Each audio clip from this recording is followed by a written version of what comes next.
ಇದರ ಮಧ್ಯದಲ್ಲಿ ಬಹಳ ದಿನಗಳಿಂದ ಜಮೀರ್ ಅಹಮದ್ ಖಾನ್ ಅವರು ಸೈಲೆಂಟ್ ಆಗಿದ್ದರು. ಮನೆ ಮೇಲೆ ಸ್ವಲ್ಪ ದಾಳಿಗಳೆಲ್ಲ ಆಯ್ತಲ್ಲ ಅವ್ರ ಮನೆ ಮೇಲೆ, ಇಡಿ ದಾಳಿ ಅದು ಇದೆಲ್ಲ ಆದಾಗಿಂದ ಮೊದಲೆಲ್ಲ ಜಮೀರ್ ಅವರು ಎಲ್ಲಿ ಹೋದರೂ ಸಿದ್ದರಾಮಯ್ಯ ಸಿದ್ದರಾಮಯ್ಯ ಸಿದ್ದರಾಮಯ್ಯ ಅಂತೇಳಿ ಜಪಿಸ್ತಾ ಇದ್ದರು. ಇದೇ ಜಮೀರ್ ಅಹಮದ್ ಖಾನ್ ಅವರು ಎಲ್ಲಿ ಹೋದರೂ ಜಪಿಸ್ತಾ ಇದ್ದರು. ಅದು ಚಾಮರಾಜಪೇಟೆಲಾದರೂ ಅಷ್ಟೇ, ಯಾವ ಪೇಟೆಲಾದರೂ ಅಷ್ಟೇ, ಜಮೀರ್ ಅಹಮದ್ ಖಾನ್ ಅವರು ಹೇಳಿದ್ದೆ ಸಿದ್ದರಾಮಯ್ಯನವ್ರ ಪರವಾಗಿ ಬ್ಯಾಟಿಂಗ್ ಮಾಡಿದ್ದು. ಅಂಥ ಜಮೀರ್ ಅಹಮದ್ ಖಾನ್ ಅವರ ಮನೆಯ ಮೇಲೆ ಯಾವಾಗ ಬೇರೆ ಬೇರೆ ದಾಳಿಗಳಾಗ್ತಾವೋ ಆ ನಂತರದ ಜಮೀರ್ ಅಹಮದ್ ಖಾನ್ ಅವರ ವರ್ಷನ್ ಬೇರೆ ಆಗುತ್ತೆ. ಅಂದರೆ ಬಹಿರಂಗವಾಗಿ ಅವರು ಮಾತಾಡಿದ್ದು ಕಡಿಮೆ, ಎಕ್ಸೆಪ್ಟ್ ಚನ್ನಪಟ್ಟಣ ಬೈ ಎಲೆಕ್ಷನ್ನಲ್ಲಿ ಕುಮಾರಸ್ವಾಮಿ ಅವ್ರ ಬಗ್ಗೆ ಮಾತಾಡಿದ್ದು ಬಿಟ್ಟುಬಿಟ್ರೆ ಬೇರೆ ಕಡೆ ಜಮೀರ್ ಅಹಮದ್ ಖಾನ್ ಅವರು ಅಷ್ಟೊಂದು ಕಾಣಿಸ್ಕೊಳ್ಳಿಲ್ಲ. ಆದರೆ ಮತ್ತೆ ಇದೀಗ ಇದೇ ಜಮೀರ್ ಅಹಮದ್ ಖಾನ್ ಅವರು ಎದ್ದು ಬಂದಿದ್ದಾರೆ. ಮುಖ್ಯಮಂತ್ರಿ ಸಿದ್ದರಾಮಯ್ಯ ಅವರ ಪರವಾಗಿ ಬ್ಯಾಟಿಂಗ್ ಮಾಡ್ತಾ ಇದ್ದಾರೆ. ಮುಖ್ಯಮಂತ್ರಿ ಕುರ್ಚಿಯಲ್ಲಿ ಸಿದ್ದರಾಮಯ್ಯ ಇರ್ತಾರೆ ಅಂದರೆ ಜಮೀರ್ ಅಹಮದ್ ಖಾನ್ ಇಲ್ಲಿ ಮಾತಾಡ್ತಾರೆ ಅಂತ ಹೇಳಿದ್ರೆ ರಾಜ್ಯದ ಮುಸ್ಲಿಂ ಮತ ಬ್ಯಾಂಕ್ಗಳಲ್ಲಿ ಜಮೀರ್ ಅಹಮದ್ ಖಾನ್ ಅವರ ಪಾತ್ರ ಅಥವಾ ಅವರ ಮಾತಿಗೆ ಬೆಲೆನೇ ಇಲ್ಲ, ಅವರ ಮಾತೇ ನಡೆಯಲ್ಲ, ಏನು ವ್ಯಾಲ್ಯೂ ಇಲ್ಲ, ಈ ಥರ ಯಾರೂ ಹೇಳೋಕ್ಕಾಗಲ್ಲ. ಅದನ್ನು ನೆಗ್ಲೆಕ್ಟ್ ಮಾಡುವಂಥ ನಾಯಕ ಜಮೀರ್ ಅಹಮದ್ ಖಾನ್ ಅವರಲ್ಲ.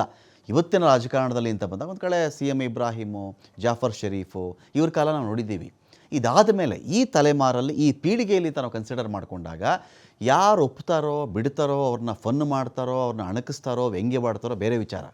ಆದರೆ ಜಮೀರ್ ಅಹಮದ್ ಖಾನ್ ಅವರ ಒಂದು ಮಾತಿಗೆ ಕರ್ನಾಟಕದ ವಿಧಾನಸಭಾ ಕ್ಷೇತ್ರಗಳ ಪೈಕಿ ಒಂದು 50ರಿಂದ 52 ಕ್ಷೇತ್ರಗಳಲ್ಲಿ ಅವರ ಮಾತಿಗೆ ಬೆಲೆ ಇದೆ ಅನ್ನೋದನ್ನು ರಾಜಕಾರಣ ಗೊತ್ತಿರತಕ್ಕಂಥ ಯಾರೂ ಅಲ್ಲಗಳೆಯೋಕ್ಕಾಗಲ್ಲ.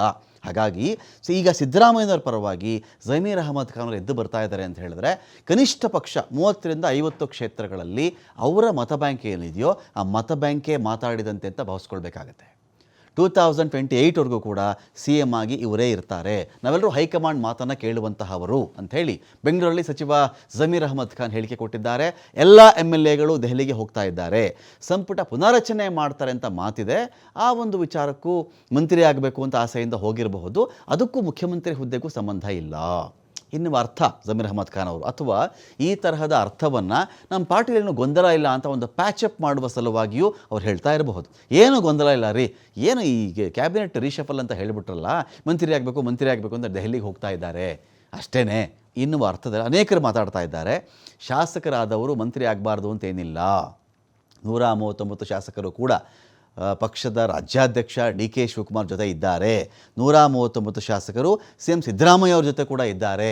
ಅದೇ 139 ಶಾಸಕರು ಹೈಕಮಾಂಡ್ ಜೊತೆಗೂ ಇದ್ದಾರೆ. 2028 ಅಲ್ಲಿಯವರೆಗೂ CM ಆಗಿ ಸಿದ್ದರಾಮಯ್ಯ ಅವರೇ ಮುಂದುವರಿತಾರೆ. ಆ ನಂತರ DK ಶಿವಕುಮಾರ್ ಆಗ್ತಾರೆ. ಇನ್ನೊಂದು ಎಲೆಕ್ಷನ್ ಆಗಬೇಕಾಗ ಇದನ್ನು ಮಾರ್ಮಿಕವಾಗಿ ಸಿದ್ದರಾಮಯ್ಯನವ್ರಿಗೆ ಸಪೋರ್ಟ್ ಮಾಡಿದಂತೆಯೂ ಆಗಬೇಕು. DK ಶಿವಕುಮಾರ್ ಅವರೇ ಈ ಟರ್ಮಲ್ಲಿ ನೀವು ಕೇಳಕ್ಕೆ ಹೋಗಬೇಡಿ ಅಂತಲೂ ಇರಬೇಕು. ಸಿದ್ದರಾಮಯ್ಯ ಅವರ ಸ್ಥಾನ ಅಬಾಧಿತ ಅನ್ನೋ ಮೆಸೇಜ್ ಕೂಡ ಇಲ್ಲಿ ಕೊಡಬೇಕು. ಭಿನ್ನಾಭಿಪ್ರಾಯ ಇಲ್ಲ ಅಂತಲೂ ಹೇಳಬೇಕು. ನಾವೆಲ್ಲ ಒಗ್ಗಟ್ಟಾಗಿದ್ದೀವಿ ಅನ್ನೋ ಮೆಸೇಜ್ ಕೂಡ ಕೊಡಬೇಕು. ಈ ರೀತಿ ಜಮೀರ್ ಅಹಮದ್ ಖಾನ್ ಅವರು ಮಾತಾಡಿದ್ದಾರೆ. ಯಾವ ಭಿನ್ನಾಭಿಪ್ರಾಯವೂ ಇಲ್ಲಿ ಇಲ್ಲವೇ ಇಲ್ಲ. ಹೈಕಮಾಂಡ್ ಒಂದು ಗೆರೆಯನ್ನು ಹಾಕಿದ್ರೆ ಲಕ್ಷ್ಮಣ ರೇಖೆ, ಅದು ನಾವು ಅದನ್ನು ದಾಟಲ್ಲ ಅಂತ ಕೂಡ ಜಮೀರ್ ಅಹಮದ್ ಖಾನ್ ಹೇಳಿದ್ದಾರೆ. ಹೇಳ್ತಾರೆ ಸದ್ಯದಲ್ಲಿ ಹೇಳ್ತಾರೆ. ಈಗ ಸದ್ಯದಲ್ಲಿ ಆದಷ್ಟು ಸದ್ಯದಲ್ಲಿ ಬೇಗ ಹೇಳ್ತಾರೆ. ಅದು ಈಗ ನಿಮ್ಮ ಹೈಕಮಾಂಡ್ ವೀಕು ಅಂತ BJP ಅವರು ಹೇಳ್ತಾ ಇದ್ದಾರೆ. ಏನು ರಾಜ್ಯದಲ್ಲಿ ಏನು ಮಧ್ಯಪ್ರವೇಶ ಇಲ್ಲ. BJP ಅವ್ರಿಗೆ ಏನಿದೆ, ನೆನ್ನೆ ನೋಡಿದೆ ಅಶೋಕ್ ಅವ್ರು ಹೇಳ್ತಾ ಇದ್ರು, ಕಾಂಗ್ರೆಸ್ಸಲ್ಲಿ ಕುದುರೆ ವ್ಯಾಪಾರ ನಡೀತಾ ಇದೆ.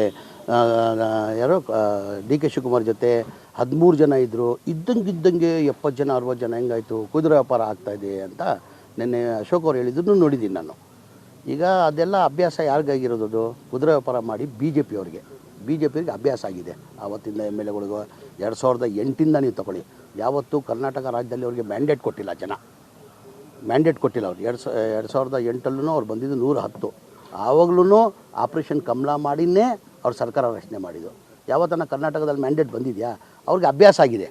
ಅದು ಮಾಡಿ MLAಗಳಿಗೂ ಕುದುರೆ ವ್ಯಾಪಾರ ಮಾಡಿ ಅವ್ರಿಗೆ ಅಭ್ಯಾಸ ಆಗಿ ಅದೇ ನಮ್ಮಲ್ಲಿ ನಡೀತಾ ಇದೆ ಅಂತ ತಿಳ್ಕೊಂಡಿದ್ದಾರೆ. ಆ ಥರ ನಮ್ಮಲ್ಲಿ ಯಾವುದೂ ಇಲ್ಲ.